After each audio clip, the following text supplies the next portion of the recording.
welcome to BroTalk. And I'm really pleased to reach across Atlanta and introduce Kevin, who will be today's guest. Kevin, how are you doing? I'm doing great. How are you? Yeah, very well, Kevin. Hey, Kevin, for the listeners, could you tell me your full name and whereabouts you are in America? Sure. My name is Kevin Koenig. I'm a journalist. I'm also known on Instagram as the Yacht Fella. And I live in Greenwich, Connecticut, which is about 45 minutes north of New York City. So let's start straight to. So Kevin, you said you're a journalist. Was that a specifically chosen career path for you, or is it something that you fell into? I think I was always destined is too strong a word, but we'll use it for lack of a better word. Destined to be a writer. I grew up in a literary household. My father was a lawyer and an art history major, and my mother was a high school English teacher, ran an English department at a very good public school where I grew up. And letters were something that we just talked about at the dinner table. And I grew up just always being a very good writer, but it's hard to make a living as a writer, as I found out in my early 20s. So I tripped and landed in investment banking in my early to mid 20s. Worked at Goldman Sachs for a while and didn't like it. I'd like the paycheck. Yeah. What was it about Goldman Sachs you didn't like, Kevin, briefly? Was it the culture? At a bank, it was a square peg, round hole situation. I had no business being there. People liked me there because they like to go out and have a beer with me. And I was like fun to be around and hold a conversation. But I guess I was a personality like me. Okay. So you were there for how long? At the bank? Yeah. I was at the bank for 2 years and 9 months. And then I got laid off the day the a few days after the stock market crashed in, what was that, 2008? It was December 9th, I know, because it was right before Christmas. And there were 16 people on our desk, a credit derivatives desk, and 12 of our computers shut off at the exact same time. And we all thought there was some kind of glitch. And then all of our phones at the exact same time. And we got called into a room and got fired. But I got a really nice severance package. So I was actually really happy. All my coworkers wanted to go out and get beers at 10 a.m. and commiserate. And I was like, forget that. I literally walked out of Goldman Sachs and jumped in the air, clicked my heels like a leprechaun. And I was so happy. So did that then give you the idea or the passion to return to Germany, which you said was your heart, but the pay's not great? Yeah, the pay is tough and the jobs are tough. It's a little bit, I've attained a certain level of success in my career, and I liken it sometimes to almost like being a movie star or something like that. Not that I'm a movie star, but if you want to be a writer, if you say you want to be a writer, you really have to commit and go through some lean, skinny times. And even then, it's not guaranteed that you're going to be successful at it. Like you see all the actors waiting tables in New York and LA, and some of them never make it. A lot of writers never make it. But the reason for that is there are a lot of very good writers in the world. But to be successful, you have to have a combination of things that are a little bit more rare than just writing talent. You need to be able to sell. You need to be able to sell yourself and your ideas to people. Mm-hmm. You're willing to market yourself a lot, get out and work and talk to the right people and find them and just move and shake in a way that I actually find very appealing. And then you have to be very diligent, which is hard because a lot of writers have that artist's mindset, right? And they realize that as a writer, my job's changed a little bit with all the social media stuff going on. But typically when I'm working for a magazine or a newspaper, I consider my job, besides getting all the facts straight and write a good story, my job is to make the editor's job easier. Right? That's how you become a popular freelance writer. You're doing all the things that the editor would have to do anyway. That means following up, making sure your facts are checked, making sure your grammar's right, all this kind of stuff that people sometimes get bored doing. If you do that, you'll be very popular as a freelance journalist, and probably that applies to any other type of work. Make your boss's job easier. Yeah. Okay. And what's your relationship with the yachting in terms of as a journalist? How did you break into that or connect with that industry?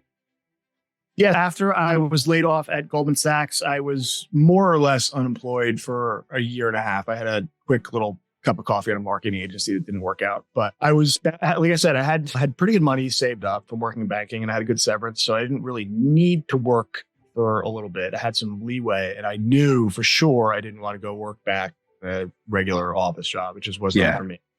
And I was kicking around. I was I've always been into fitness. So I was like thinking, I just read Lone Survivor, I think. I was like, oh, maybe I'll go try out for special forces or something like that. But, and then I was thinking about being a fireman, FDNY. I just wanted to do something active and find a bit of a purpose. And then, a shocking turn of events, I applied online. I saw an ad for, the other thing I wanted to do was write. If I could find a way to make money writing, I thought that would be great because that's what I love to do, right? Yeah.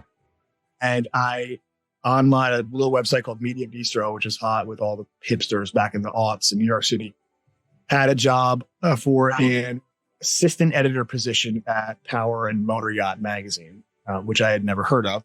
Okay.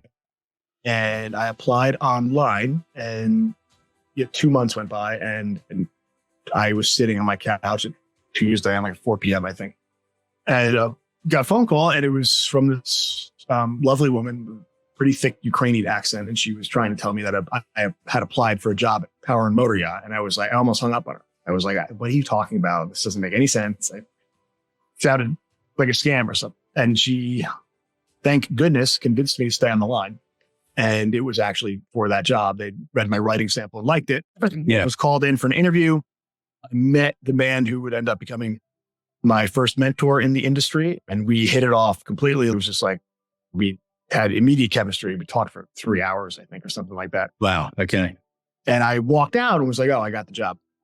And I did not have the job. He sent me a picture of a boat that night, which ended up being a Viking 82, I found out later on. But it asked me for 1,000 words on it by 3 p.m. the next day.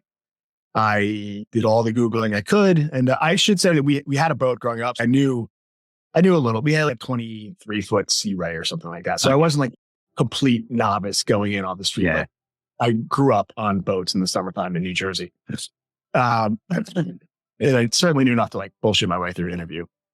And so he sent me a picture of this boat and asked for 1,000 words on it by 3 p.m. the next day. And I did a ton of research and stayed up all night and was laser focused. And I luckily, by a stroke of fate, I knew that the boat was built in New Jersey because it was a Viking. And I used to go fishing at the Manasquan Inlet with my father, and Grady Whites would roll by and he'd say, that's a good boat. And then a Viking would come by and he'd say, and that's a really good boat. And so I knew a little bit about them, and they were fast and built in New Jersey. So I titled the article Born to Run, and I wove a bunch of Springsteen quotes throughout the article, and I hit 1,000 words on the button and sent it at 9 a.m. the next day. And I got hired. 1,000 words on the button. 15 years ago, worked my way up from associate editor at Power and Motor Yacht to executive editor at Yachting. I was poached about 10 years ago. I guess it is now. Jeez, it's a long time ago. Yeah, 10 years ago. And then 3.5 years ago, I left Yachting and struck out on my own. And that's when my career really hit hyperdrive. What was the decision for you, Kevin, to go out on your own? Was it a natural decision, or was it? Things at Yachting were clicking for me. I'll say that. And it became very clear at a certain point. It was during the pandemic. I think a lot of emotions were heightened. It became clear that it was time for me to move on, which I did. Right. Are you able to share a bit more, Kevin, in regards to your experience? I know you've come from a journalist angle, but your experience of the yachting industry as a whole, particularly in regards to being about mental health, crew members, support that's there, the support that's not there from your observation.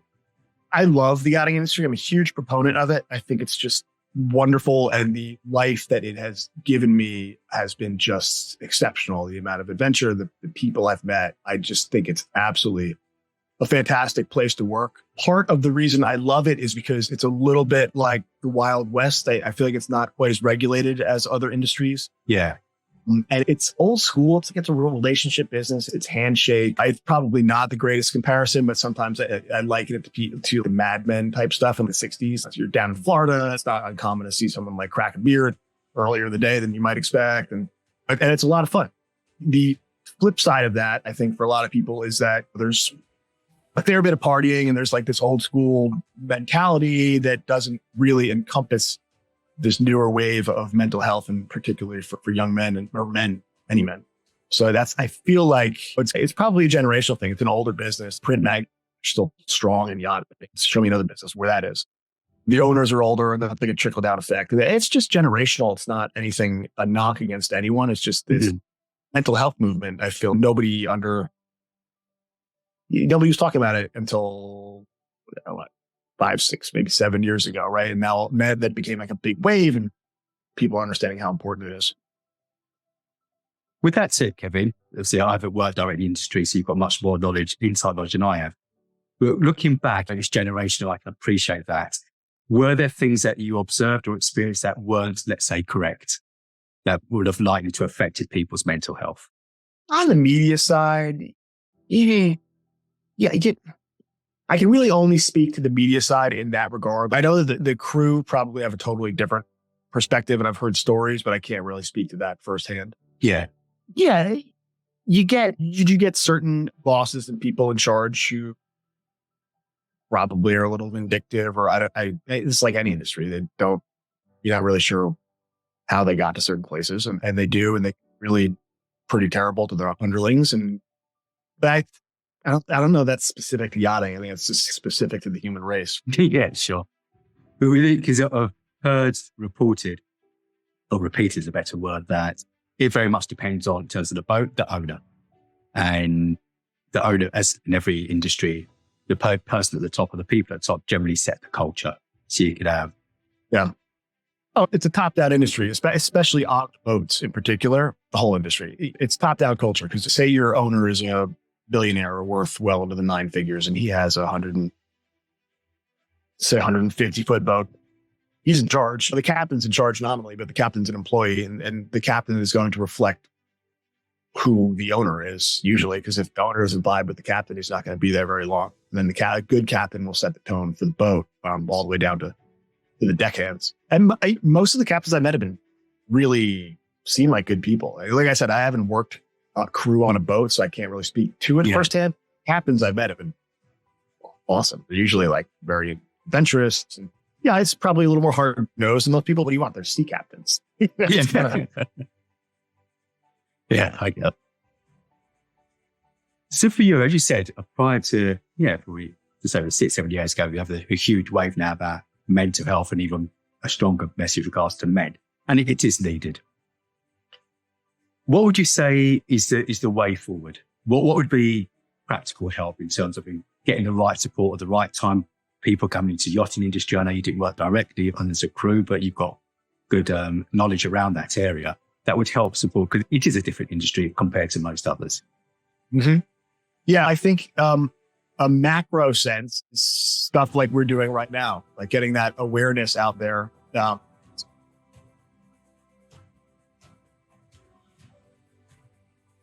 Getting awareness out there and letting people know, especially for men. Mental health can be a sticky issue, right? Because nobody wants to look like they're soft or they're not independent or whatever. But the fact of the matter is, men suffer from mental health issues at really high rates. I don't have the math off the top of my head, but you look at suicide rates, they're higher for men. You look at addiction rates, higher for men. You look at incarceration rates, homelessness, they're all higher for men.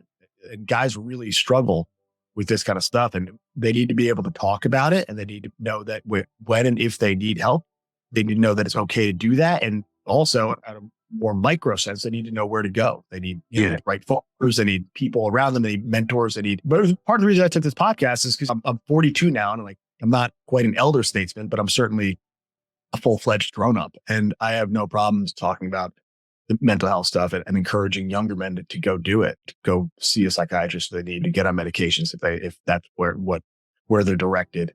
Yeah, all sorts of anything from taking better care of your body all the way up. It all starts with taking care of your physical body and then working up to mental health, I think.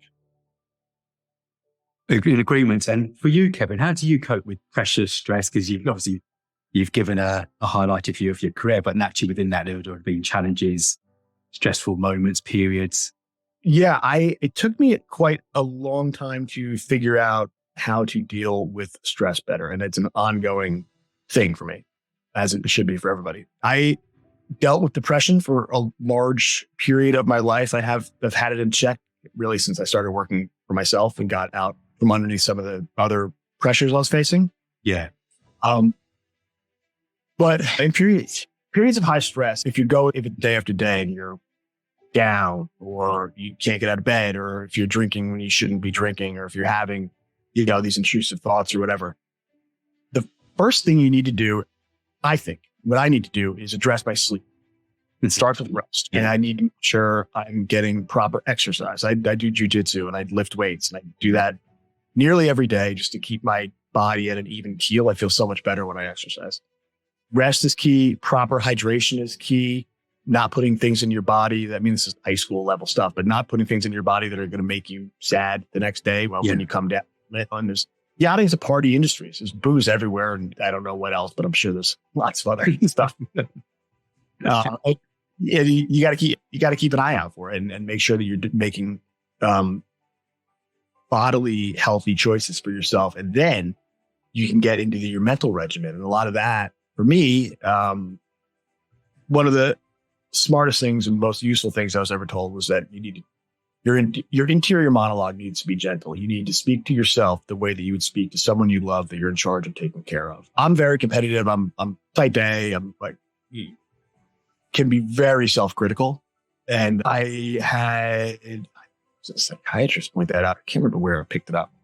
But these days, if I start getting down on myself in my head, I really completely block it out and just start being my own hype man, hyping myself up. Yeah. And I always wonders, if you don't let yourself talk badly about yourself, it's incredible what can happen to your psyche. It happens pretty quick. I got deeply into Stoicism, a philosophy, along with that meditation. Yeah. I've written about Stoicism and mental health, actually, at length for Esquire magazine. And so I found this belief pattern that really helped me be more present and more, how should I say this? More present and just a little bit more Spartan with the way that I deal with my day to day. I don't party or anything like that. I'm really into physical fitness. And you see that change. I used to party a lot. I used to be out there, and I stopped that, and that helped with my mental health as well. And Kevin, thank you for your openness and honesty. How much is your wife a support for you in regards to your general well-being? And do you have close friends who you speak to? My wife is wonderful. She's fully supportive.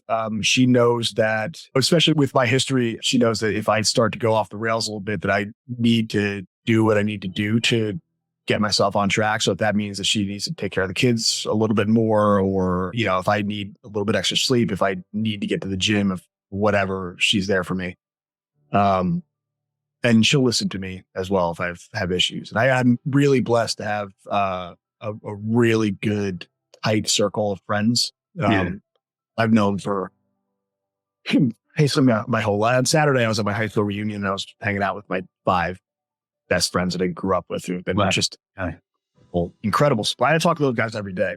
And I talk to my friends from college, from university every day as well, on G-Chat, on chats and stuff like that. But we're all very tight. It's really important to have that close circle of people you can go to when the chips are down, who aren't going to judge you. And typically I find that that goes even farther back. As my stars risen in the past year, my career in particular has really skyrocketed. And the people that I've found seem to be the most genuinely happy for me outside of maybe even within my immediate family. My friends from growing up are like, I feel like a rapper or something sometimes. They're all like, it's amazing. It's a lot of fun. And like you touched on, because I know the children will be home from school soon.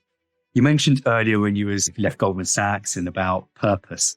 And how much do you think purpose, finding your purpose or being your purpose, affects your mental health positively or negatively?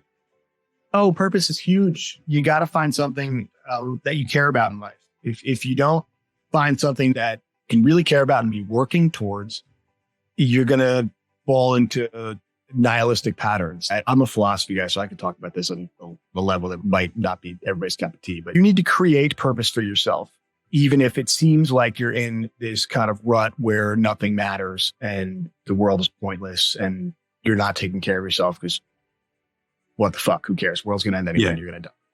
You need to be, as a Stoicism helped me a lot with this, you need to be very disciplined about just picking anything and applying meaning to that. You need the phrase, you need to imagine Sisyphus happy. Mm-hmm. Yeah. Can move. And Sisyphus, of course, is forever rolling the boulder up the mountain, and then the gods cursed him, so it would have to go back down, and he would have to get it and push it back up. And Albert Camus, the French existentialist philosopher, said that you need to imagine Sisyphus happy. You need to, even with the struggle, even when it seems pointless, you need to think of him being happy doing the task at hand. And that's a little bit of an esoteric concept, but it really does work for me, at least. Actually, Kevin, Stoicism is really grounded in discipline. And probably a conversation another time, a lot of men probably don't have been brought up with discipline as much as it did back in our day or our parents' day.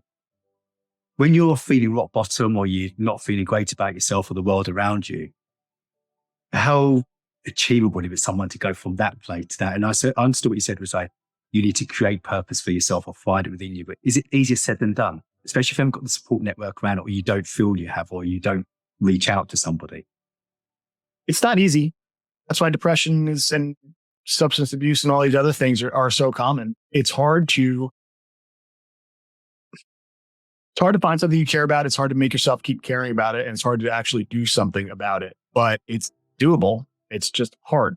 It's nothing worth it in life is easy. Finding purpose is a ongoing path that you need to really commit to and figure out how that goes. And for me, that's my family. That's my career. That's being a good husband. That's also, I'm very committed to my jujitsu. So those are things that really drive me and keep me on a straight path.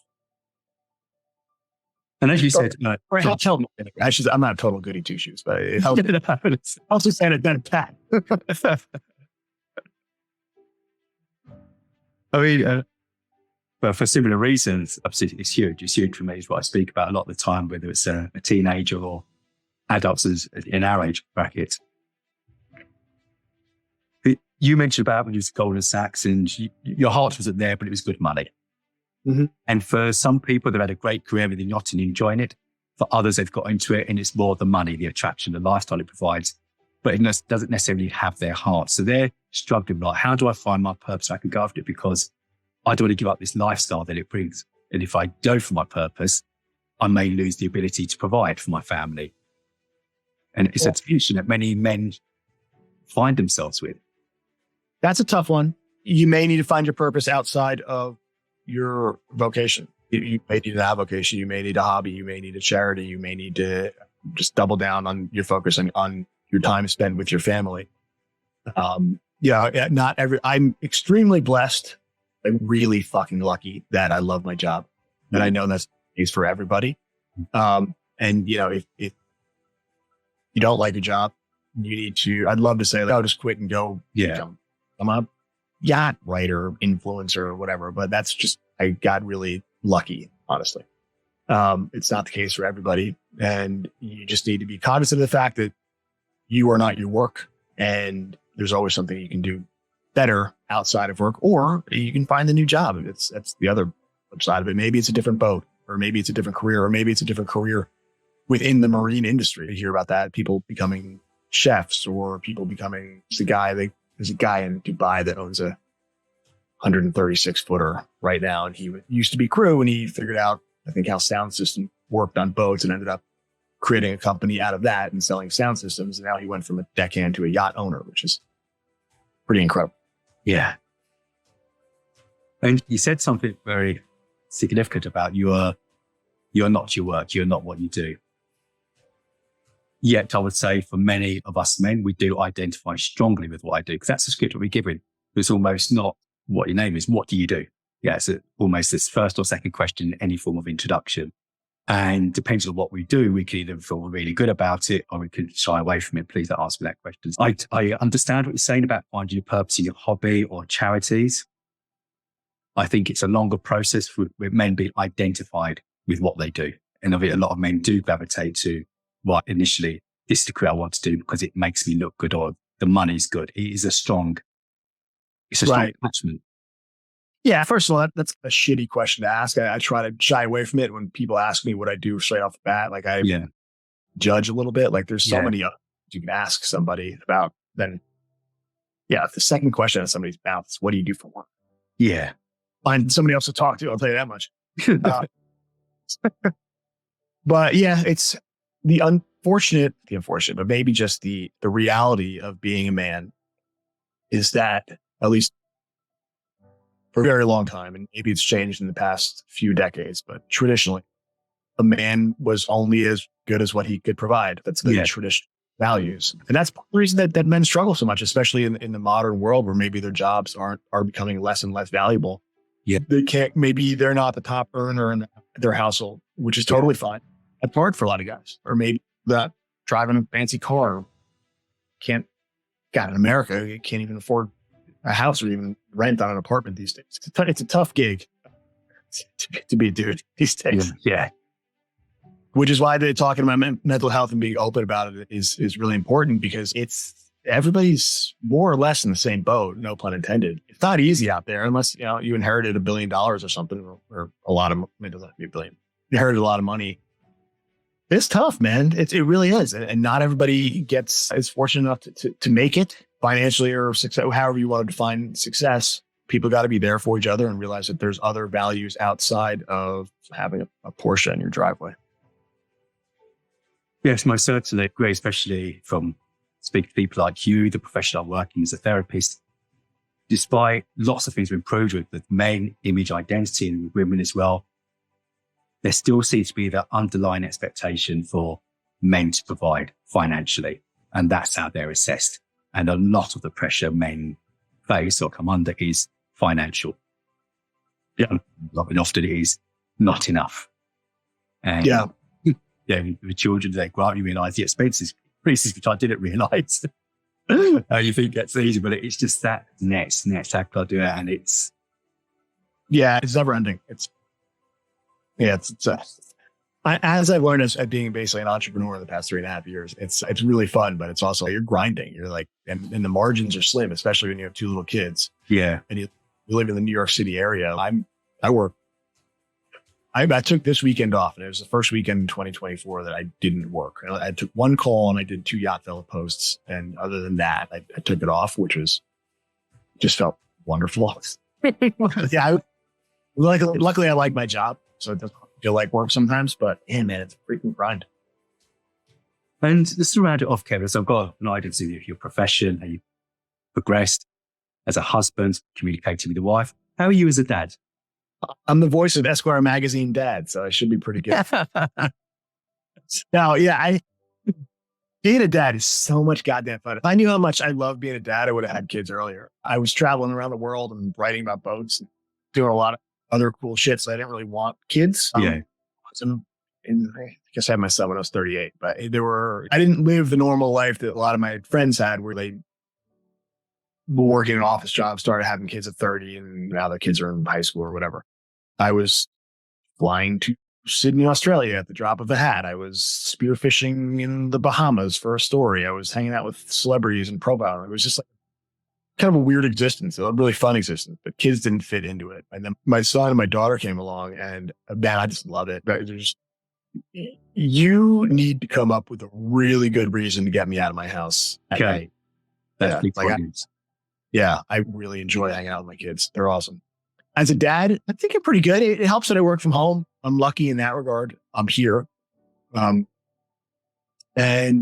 Patience, I think, is probably, like for a lot of dads, the hardest thing I deal with, because I'm very point A to point B. I'm very direct with a lot of my stuff, and I have high expectations, as I said, for myself.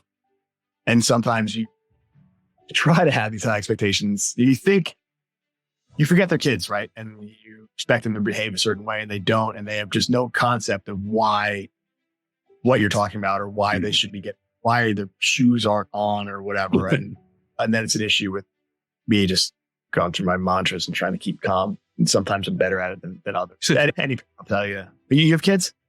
Yeah, 3. Yeah, they're much older. So I'm at the other end, whereby 3 girls. My oldest is 23. I've got twin girls at 18. So different challenges. Yeah. No, sometimes I lose my shit, but for the most part, I think I'm pretty good dad. From you saying that it takes a lot for you to leave your house, have to be a good reason, that just tells me that you love being at home. You enjoy being with your family. Yeah, I do. And that's new. I used to go out all the time. I used to be in the bars. I was out. Really like that as well. But these days, who am I going to have a better conversation with? My daughter. Like, I love talking to her about it. And then my son. God, my son is like, just loves to converse. He wants to talk about animals, and he knows a lot about animals. And we can just sit there and talk about who wins a fight, a polar bear or a grizzly bear. He tells me about some weird sea creature that he knows about that I don't even know about, even though I spent my life writing about the ocean. A lot of fun.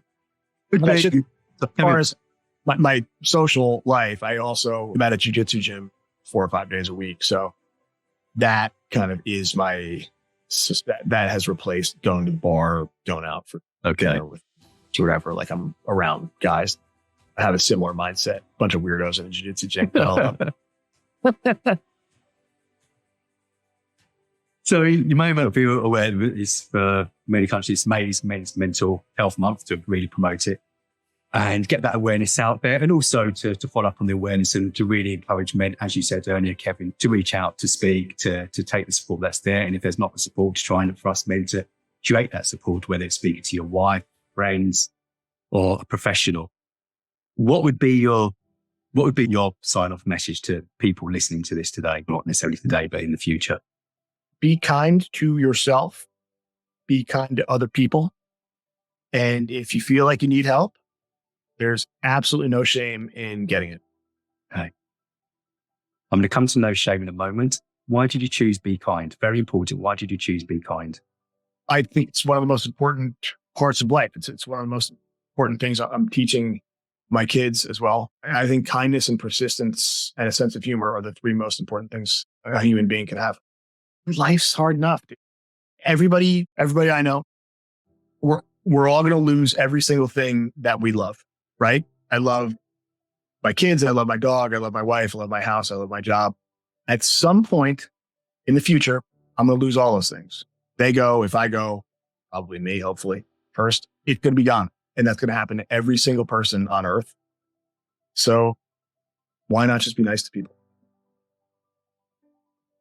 And finally, no shame, because I believe that's the ultimate barrier that stops us men from reaching out, the perceived shame and fear of judgment. Yeah, shame. Yeah. You will find with shame, I think, some things you got to keep to yourself, but you find with shame when you start letting go of it. It releases a lot of weight on your psyche in ways that you probably don't even comprehend are there in the moment. When you just let go and you practice radical acceptance of who you are and what your life is and what reality is, you'll become so much happier. Just radical acceptance will reduce your shame and radical openness with people as well. Kevin, since really has been a pleasure. I know it's a normal script you say at the end of an interview or a show, but really has, I love your candor approach, your transparency as well. And most of all, the fact that you're unashamedly a family man, the way you prepare to be vulnerable with your wife. You love spending time with your children. You said it takes a lot for you to, let's be a good reason for you to leave that home, and creating that purpose within yourself. And that's hard. And it's just trying to find in something, as you said, whether it's within the work industry, or if you can't find it in work, find it with outside, but find something to cling on to. And the powerful words that you said at the end, and you're right, it's a sobering message, but it's an important one whereby everything we love, we will lose one day. And during that journey, let's just be kind to one another and reach out. And if we can just together help remove that barrier of shame, because once we remove that barrier of shame, there comes freedom and a joy that we probably never knew existed in life. So yeah, good. Life's too short to be depressed. You got to figure it out. You can't wallow in it. You got to do something. And I wish you all the best in your career. You're an entrepreneur 3 years in, and I'm sure there's bigger and greater things ahead for you. And hopefully I'll have you back on the show in the near future. Yeah, thank you. Let me just say, give myself a plug. Follow me on Instagram at the YachtFella.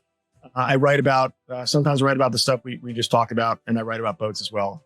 Hopefully you guys find it helpful for you. Yeah. Okay. Yeah. All right. Super. Great. All right, Gary. Thanks so much for having me on. This was a blast. No, more than welcome, and enjoy the rest of your evening. Yes, sir. Take care. All right. Appreciate it, Kevin. Bye-bye.